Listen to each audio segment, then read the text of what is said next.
한국 IR협의 리서치센터 연구위원들이 직접 탐방 다녀온 국내 상장 기업들을 좀 더 재미나고 유익한 컨텐츠로 만나실 수 있는 소중한 리포트 같이 보기 시간입니다. 백종석 연구위원과 이 시간 함께 하도록 할게요. 안녕하세요. 네, 안녕하세요. 네, 사마 콘덴서라는 기업에 대해서 이제 소개를 해 주실 텐데 자세한 설명 부탁드릴게요.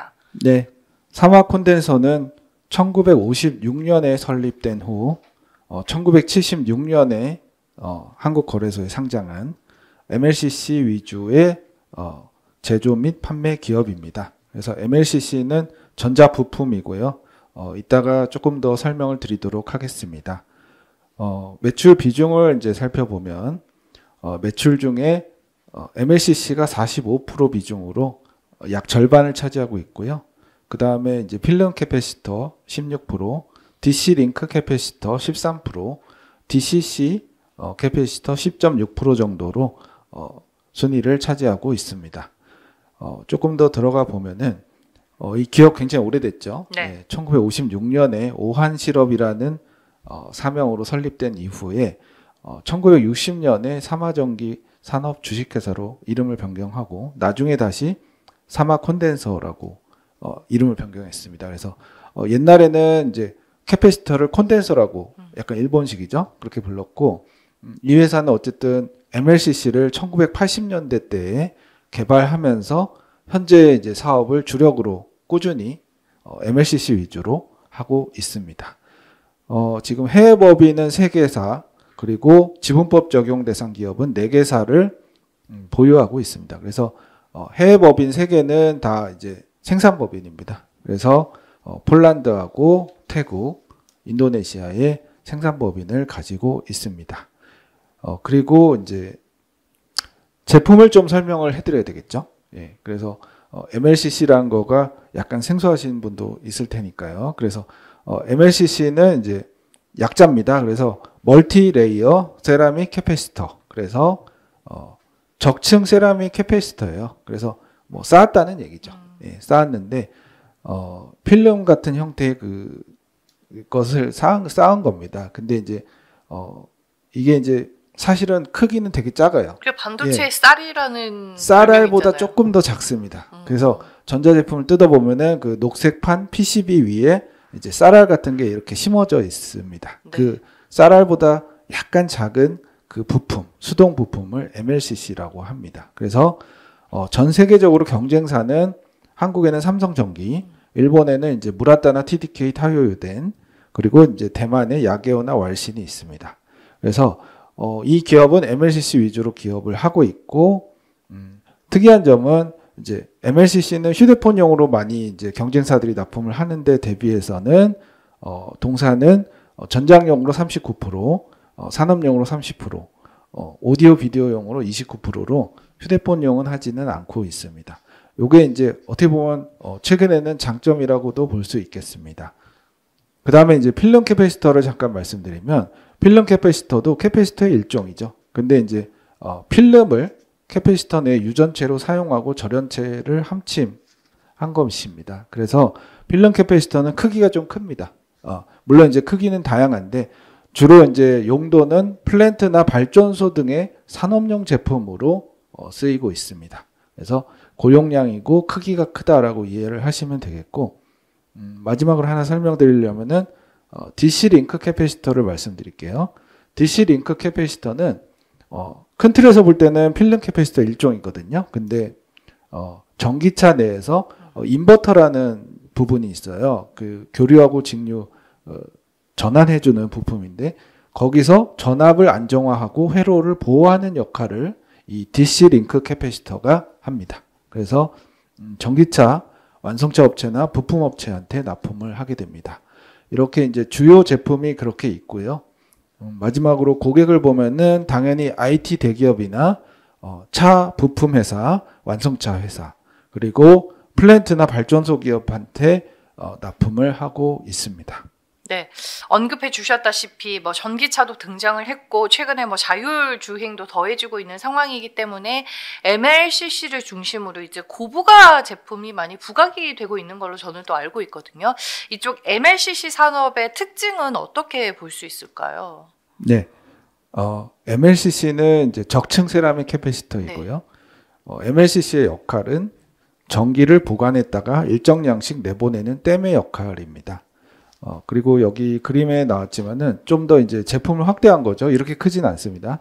그 쌀알 모양이고 양쪽에 이제 금속이 있습니다. 그래서 이게 이제 어떻게 보면은 아령처럼 생겼어요. 조그만데 아령처럼 네. 생겼고 여기 이제 적층을 하는데 적층을 얼마나 많이 하느냐에 따라서 가질 수 있는 전하의 양이 결정이 되겠죠. 흔히 말하는 고용량, 저용량 할 때. 그래서 이거를 이제 미세하게 많이 쌓는 게 이제 기술력입니다. 그래서 MLCC는 이런 구조를 갖고 있고 당연히 이제 초소형 그리고 고용량으로 계속 제품을 만들어내는 경쟁을 하고 있습니다. 그래서 글로벌 이제 주요 업체들은 일본, 한국, 대만에 집중이 되어 있어요.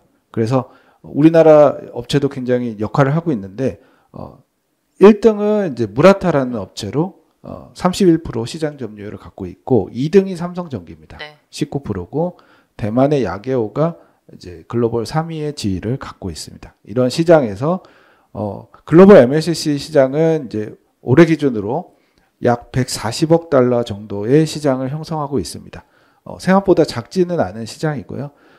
향후에 이제 29년까지 연평균 성장률은 한 6% 정도로 고성장은 아니고 안정적인 성장이 예상이 되고 있습니다. 그리고 이제 MLCC 산업 최근 특징을 세 가지로 요약하면은 첫 번째는 이제 소형화 개발이 지속이 되고 있다는 거고요.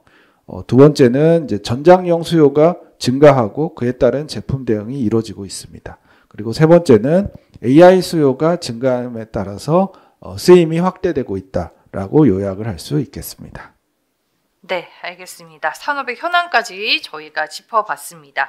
그러면 이제 사막 컨덴서만이 가지고 있는 주요 투자 포인트도 궁금해지네요.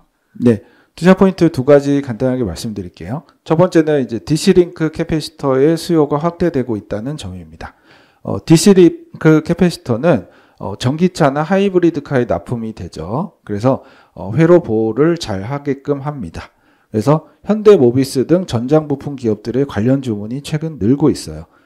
여기 밑에 이제 그래프를 보시면은 22년까지는 이제 안정적인 성장이 있었지만 그 이후에 조금 고성장이 나오고 있습니다.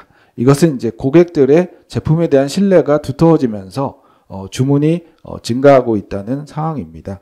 그래서 전기차 산업과 연동돼서 고성장이 좀 되고 있는데 물론 이제 아주 최근에는 이제 여러 가지 의견이 좀 시장에 나오고 있습니다. 전기차 시장에 대한 우려도 있고 다시 또 기대도 있습니다. 제가 주목하는 거는 지금 이제 캐즘이라고 그러죠. 산업이 이제 초반에 성장한 다음에 일시적인 정체가 조금 왔는데 이제 그 각국의 정부는 당연히 그걸 인지를 하고 다시 이제 보조금 정책의 확대를 지금 얘기하고 있습니다. 독일 정부도 최근에 그런 얘기를 했고요. 그래서 그런 측면. 그리고 지금 9월부터 이제 미국의 기준금리가 인하가 됐죠. 그래서 지금 이제 전기차란 것도 결국 소비자 수요이기 때문에 아무래도 경기가 좋아지면은 수요가 늘 수 있죠. 그래서 보조금 정책이나 금리 인하 같은 것들이 전기차 산업에 긍정적으로 작용할 수 있다라고 생각을 합니다. 그래서 다시 성장성을 전기차 산업이 회복한다면은 이에 연동해서 DC-링크 캐패시터 제품 수요에도 우호적일 걸로 보여지고 있습니다. 그게 첫 번째 투자 포인트고 두 번째는 필름 캐패시터 수요 증가가 기대된다는 것입니다. 지금 이제 한국전력이나 LS 일렉트릭 같은 국내 산업용 대형 고객의 주문 증가가 진행되고 있습니다. 생각보다 전력량이 요구량이 늘죠. 뭐 다각적인 이유가 있겠지만 아무래도 AI 같은 산업이 굉장히 전력을 많이 쓰기 때문에가 아닐까 싶습니다. 이 회사는 국내 시장에서 고용량 측면에서는 80% 이상의 점유율을 갖고 있거든요. 그래서 산업용 수요가 늘면 필름 캐패시터, 우리 필름 캐패시터의 수요도 늘 수 있다라고 기대하고 있고 실제로 실적이 나오고 있다는 점이 주목이 되고 있습니다. 네. 다음으로는 이제 실적을 짚어보겠습니다. 상반기 실적은 어땠으며 남은 하반기 실적에 대해서는 좀 어떻게 전망을 하고 계신가요?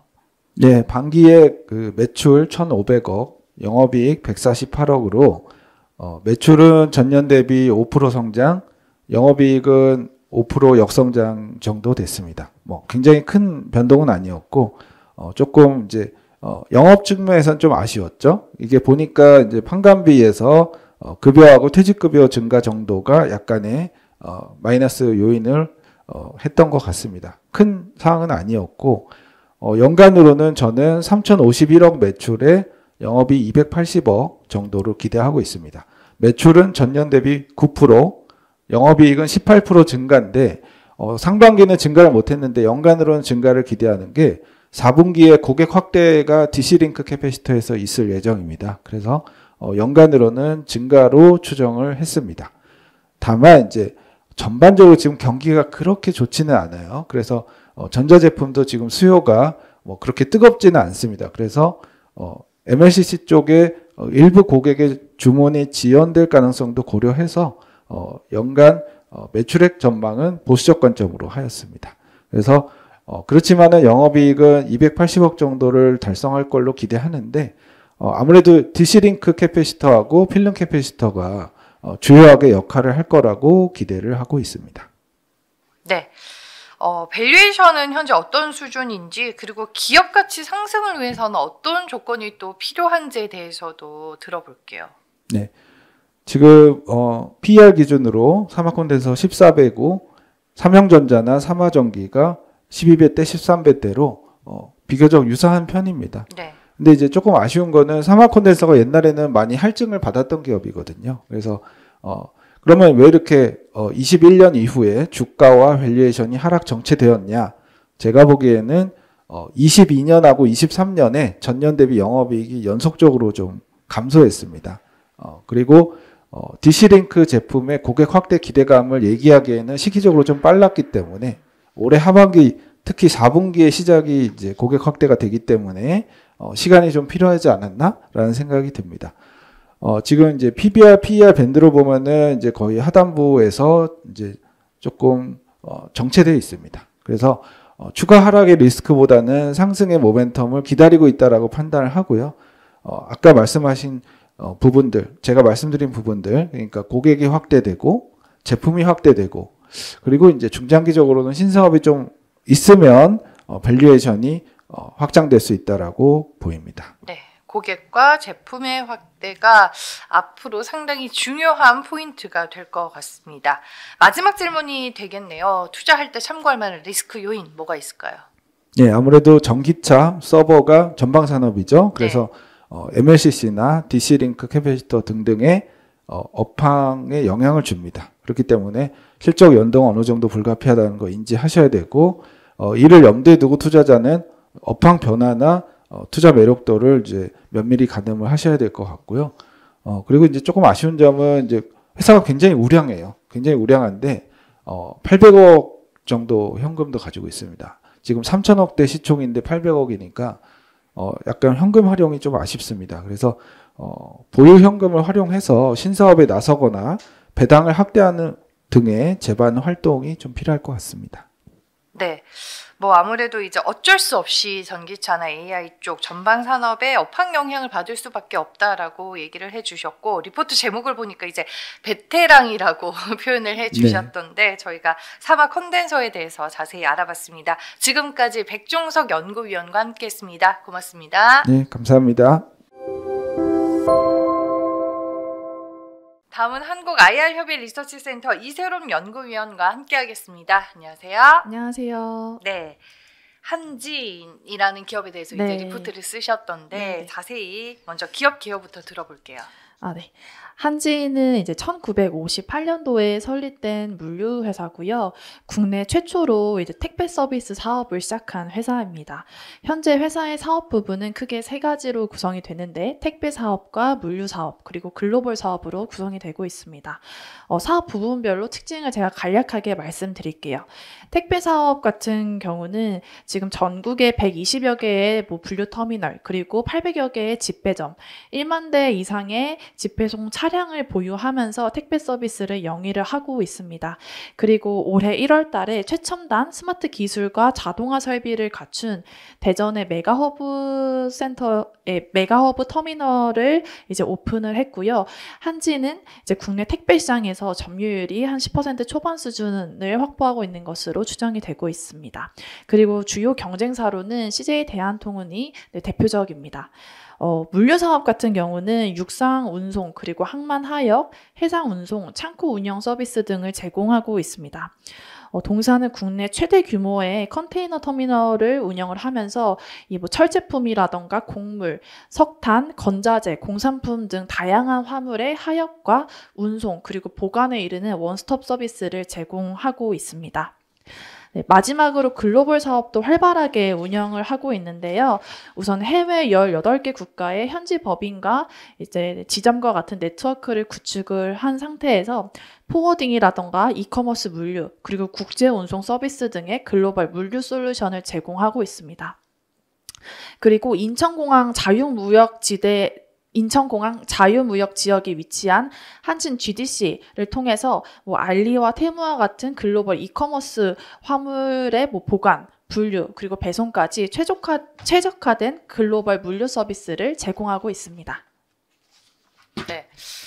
택배하면 제일 먼저 떠오르는 회사가 아닐까 싶기도 네. 하고, 요즘에 택배는 온라인 쇼핑이 가장 중요한 네. 요소잖아요. 그리고 국내외 이커머스 업체들의 지금 배송 경쟁이 상당히 치열한 걸로 알고 있는데, 이 택배 산업 쪽의 업황 분위기는 어떻게 정리해 볼 수 있을까요? 아무래도 택배 업황에 가장 큰 영향을 미치는 게 말씀 주시는 것처럼 이커머스의 그런 성황이 이제 큰 영향을 미치고 있는데요. 국내 온라인 쇼핑 직구액의 수치를 이제 살펴보면 매우 빠르게 상승세를 기록하고 있습니다. 그 이유는 2023년도부터 중국발 이커머스 시장이 매우 크게 확대가 되고 있기 때문이고요. 통계청에 의하면 2023년 연간 해외 직구액은 전년 대비 12% 증가한 6조 6,819억 원을 기록했는데, 이 중에서 중국발 직구액은 전년 대비 53% 이상 증가한 3조 2,273억 원을 기록하면서 전체 직구액의 절반가량을 중국발 이커머스 직구 물량들이 차지하고 있음을 확인할 수 있습니다.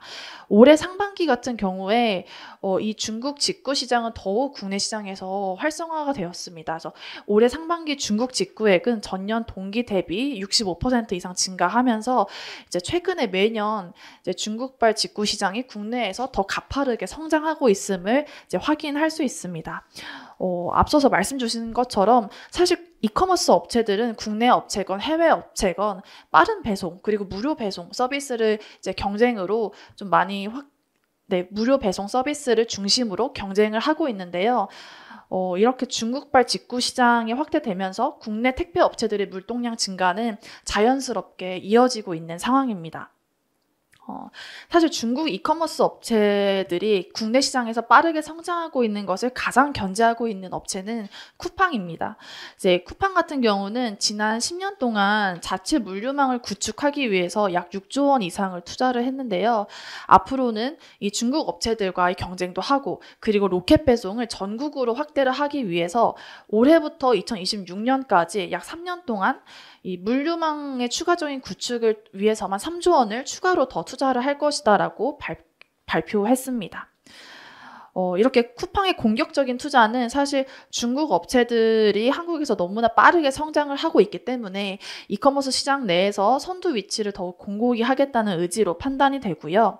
그도 그럴 것이 올해 2월 한국인이 가장 많이 사용한 종합몰 순위를 살펴보면 여전히 1위는 쿠팡이 차지했습니다만 2위에는 알리익스프레스가, 그리고 4위에는 이렇게 테무가 선정이 되어 있습니다. 네, 이렇게 국내외 이커머스 업체들이 배송과 초저가 제품, 가격 경쟁력으로 압도적인 배송과 초저가 가격 경쟁으로 이제 국내 시장에서 이제 경쟁을 빠르게 하고 있는 만큼 택배 업체들도 이제 이커머스 업체들을 고객사 풀로 점점 더 크게 확대를 하고 있는 상황인데요. 국내 1위 택배 회사인 CJ 대한통운 같은 경우에는 2022년도에 이커머스 고객사가 400군데 수준에 불과했으나 올해 1분기 말에는 1,200군데를 돌파했다고 언급을 했습니다.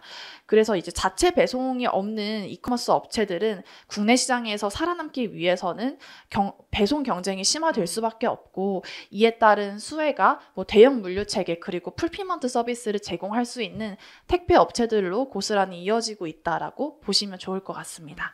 이커머스 시장의 성장과 이제 함께 갈 수밖에 없는 네. 좀 산업의 구조가 만들어지고 있다, 이렇게 정리를 해볼 수 있겠습니다. 그러면 그 안에서 한진만이 가지고 있는 투자 포인트, 주요 모멘텀 뭐가 있을까요? 네, 우선 택배 사업 부분에서의 투자 포인트를 말씀드리려고 합니다. 신규 오픈한 대전 스마트 메가 허브 터미널이 지금 운영이 안정화되고 있고요. 올해 하반기에는 그래서 택배 사업 부분의 수익성이 이제 점진적으로 좋아질 것으로 기대를 하고 있습니다. 한진은 올해 1월 달에 대전에 스마트 메가 허브 터미널을 개장을 했고요. 이를 통해서 택배 부분의 전체 일 캐파는 288만 박스로 증가하게 되었습니다. 한진이 대전 메가 허브 터미널 관련해서 투자 금액으로는 약 2,880억 원을 집행한 것으로 추정이 됩니다. 이렇게 이제 메가 허브 터미널을 오픈하고 이제 바로 가동이 본격화되는 건 아니고요. 가동이 완전히 이제 원활하게 이루어지기까지는 수개월이 소요되는데, 그렇지만 관련된 준공 비용이나 아니면 운영을 위한 부대 비용들은 선제적으로 이미 반영이 되고 있습니다. 그래서 올해 1월 달에 이 메가 허브 터미널을 오픈을 하고 2분기까지는 예년 대비해서 택배 부분의 수익성 축소가 좀 불가피했던 상황이고요. 1분기에는 택배 사업이 적자를 기록하기도 했습니다. 그런데 하반기에는 이 택배 부분의 수익성 개선이 좀 완연하게 일어날 것으로 저희가 기대를 하고 있는데요. 우선 4분기는 전통적으로 택배 사업의 성수기이기 때문에 상반기 대비 자연적으로 물동량 증가가 가능합니다. 그리고 올해 10월에 인천공항 통관 캐파도 같이 기존 대비 2배 이상 확대가 되는데요. 이렇게 되면 한진이 같이 운영을 하고 있는 택배 사업의 경우 글로벌 이커머스사의 국내 택배 물량도 자연적으로 더욱 유치를 할 수 있는 상황이 만들어집니다. 그래서 택배 사업의 물동량 증가가 좀 더 가속화될 수도 있고요. 네, 그리고 마지막으로 대전의 메가허브 이제 운영으로 한진의 택배 네트워크 재편이 좀 가능해졌는데요. 우선 허브앤스포크 방식을 더욱 효율적으로 운영을 함으로써 경유지를 최소화해서 간선 운임비를 절감할 수 있고, 그리고 자동화율이 개선됨에 따라서 조업료가 감소하면서 원가 경쟁력도 앞으로는 보다 제고될 수 있을 것으로 기대가 되고 있습니다. 그래서 상반기에는 이제 선제적인 비용 투자로 좀 택배 부분 수익성이 안 좋았습니다만, 하반기에는 물동량 증가가 이제 본격화되면서 택배 부분에서는 영업 레버리지 효과와 그리고 원가율 개선세가 본격화될 것으로 기대하고 있습니다. 네, 이어서 두 번째 투자 포인트도 같이 말씀드리겠습니다. 두 번째 투자 포인트는 이제 글로벌 사업에서 운영하고 있는 인천공항의 GDC 캐파가 확대가 된다는 점입니다. 한진은 글로벌 사업 부분에서 이제 통관장을 운영을 하고 있습니다. 대표적으로는 인천공항에 GDC가 있고요. 그리고 인천항, 평택항 등이 있습니다. 인천공항의 GDC라고 이제 말씀을 드리면 좀 생소하실 수 있는데, 이 GDC는 글로벌 디스트리뷰션 센터의 약자로 이 글로벌 제품을 유통하기 위해서 이 인천공항의 통관장에서 제품을 저장하고 분류를 해서 최종적으로 각 지역으로 효율적으로 배송하기 위한 국제적인 물류 허브다라고 보시면 좋을 것 같습니다. 국내 이제 물류 업체들 중에서는 인천공항 GDC를 운영하고 있는 회사는 단 2곳뿐이고요. 그 2곳이 바로 한진과 CJ 대한통운입니다. 산업 부분에서 말씀드린 것처럼 최근에는 알리익스프레스나 테무와 같은 중국발 이커머스 직구가 빠르게 확대가 되면서 항공과 해상 특송 물동량이 급증을 하고 있는 상황입니다. 한진은 이미 2022년도 10월 달에 이 인천공항 GDC 캐파를 110만 건으로 확대를 한 바가 있어요. 그런데 작년부터 이 중국발 이커머스 시장이 너무나 급증을 했기 때문에 현재 이 110만 건에 대한 캐파가 풀캐파로 이미 운영이 되고 있는 상황이고요. 더 많은 물량 소화를 위해서 한진은 올해 10월 달에 추가로 캐파를 확대할 예정입니다. 그래서 4분기부터는 한진의 인천공항 GDC 캐파가 월 220만 건까지 좀 소화가 될 것으로 기대가 되고 있습니다. 현재 주요 이커머스 고객은 아마존 그리고 알리익스프레스, 테무, 쉬인 등이 대표적이다라고 보시면 좋을 것 같아요. 현재 이 인천공항 GDC가 풀캐파로 가동이 되기 때문에 4분기부터 이제 캐파 확대가 된다면 사실 글로벌 사업 매출은 바로 직접적으로 이제 상승하는 흐름을 보여줄 것으로 기대가 되고 있고요. 뿐만 아니라 이 이커머스 물량, 해외 이커머스 물량 같은 경우는 현지에서 인천공항 통관장까지의 배송뿐만이 아니라 최종적으로는 구매자의 집으로 다시 또 배송이 되어야 하거든요. 그래서 여기서는 2차적으로 택배 사업에 그런 택배 매출이 또 추가가 됩니다. 그래서 글로벌 사업 매출뿐만이 아니라 택배 사업 실적 개선이라는 시너지 효과가 더해질 수 있다는 점이 좀 유난히 더 좋은 포인트라고 생각이 되고 있습니다. 사실 택배 사업 부문에서는 기존의 주력 고객사가 쿠팡이었는데요. 올해 4월 달에 쿠팡과의 계약이 완전히 종료가 되면서 시장에서 한진의 메인 사업인 택배 사업에 이제 좀 매출이 꺾이는 것이 아니냐라는 우려가 많았었는데요. 이 인천공항의 GDC 캐파를 함으로써 올해 4분기부터는 글로벌 사업뿐만이 아니라 이 택배 사업에서 쿠팡의 이탈을 좀 보완해 줄 수 있는 신규 물량이 더해진다라는 점이 투자 포인트다라고 판단이 되고 있고 2025년에는 양 사업부 모두 가시적인 외형 성장을 기록할 것으로 전망되고 있습니다. 네, 다음은 이제 실적으로 넘어가 보겠습니다. 올해 이제 남은 2024년 실적은 좀 어떻게 볼 수 있을까요? 올해 연간 실적은 매출액 2조 9,613억 원, 그리고 영업이익은 1,410억 원을 전망합니다. 연결 기준 사업 부문별 매출액은 물류 사업 같은 경우는 1조 1,316억 원, 택배 사업은 1조 4,509억 원, 그리고 글로벌 사업은 4,715억 원을 추정을 하고 있고요. 그래서 올해 이 세 개 사업부 모두 외형 성장과 수익성 개선이 가능할 것으로 기대를 하고 있고요. 특히나 택배 사업은 앞서서 말씀드린 것처럼 올해 하반기에 수익성 개선이 좀 가시화될 것이다라고 기대를 하고 있고, 이 물류 사업을 구성하고 있는 각 지역의 컨테이너 터미널 사업들도 운임비가 상승을 하면서 하반기에 좀 영업이익률이 꾸준히 개선되는 흐름을 보이고 있기 때문에 올해 이제 한진의 영업이익률은 매분기 지날수록 개선되는 흐름을 보일 것으로 전망을 하고 있습니다. 올해 연간으로 영업이익률은 4.8%에서 5% 정도, 5% 초반 수준을 기록할 것으로 추정하고 있습니다. 네, 실적에 대한 얘기까지 저희가 들어봤습니다. 주가를 이제 제가 보니까 연초에 비해서는 이제 최근까지 다소 아쉬운 흐름들이 좀 진행이 되고 있던데 밸류는 어떻게 좀 봐야 될까요? 올해 추정치 기준으로 현재 주가가 PBR 0.2배에서 거래가 되고 있습니다. 운송 업종은 2024년 기준 PBR이 0.7배 수준이고요. 국내 1위 택배 업체인 CJ 대한통운 같은 경우에도 한 0.5배의 PBR을 부여받고 있기 때문에 지금 한진은 업종보다도 그리고 경쟁사보다도 더욱 저평가된 상태에서 주가가 거래되고 있는 모습입니다. 한진 같은 경우에는 2021년부터 사실 장기적으로 주가 하락세가 지속되고 있는데요. 이때 이제 기업 가치 하락의 주 요인으로 작용했던 거는 우선 택배 사업의 핵심 고객이었던 쿠팡이 자체 물류 비중을 꾸준히 늘리면서 물량 이탈이 좀 불가피했었고요. 그리고 대전 메가허브 센터의 투자 비용이 작년도부터 좀 많이 부담이 되었기 때문에 외형 축소랑 수익성 감소가 장기간 좀 동반되는 모습을 기록했었기 때문입니다. 그런데 올해 하반기부터는 우선 택배 사업뿐만이 아니라 인천공항 GDC 모두 캐파 증설 효과가 본격적으로 가시화되면서 이 캐파업이 실질적인 실적 개선으로 완연하게 반영이 될 것으로 기대를 하고 있습니다. 현재 이 회사의 밸류에이션이 업종보다도 그리고 경쟁사보다도 낮은 것은 물론이고 역사적인 PBR 하단 수준에서 지금 거래가 되고 있기 때문에 점진적으로 저는 한진 같은 경우는 경쟁 업체들과의 밸류에이션 갭 차이를 축소를 해 나가면서 기업 가치가 회복되는 흐름을 좀 보여줄 것이다라고 기대하고 있습니다. 네, 알겠습니다. 마지막으로 혹시나 이제 한진에게 좀 부담이 될 만한 요소 혹은 요인이 될 리스크는 없을까요? 지금 한진 같은 경우는 일단은 택배 사업에서 물동량 증가 그리고 수익성 개선이 매우 필수적인 상황입니다. 그런데 최근에 이제 중국 이커머스 업체들 중에 몇 군데에서 이제 택배 가격의 건당 하락 가격 압력을 좀 인하하자고 푸시를 하는 상황이 지속이 되고 있어요.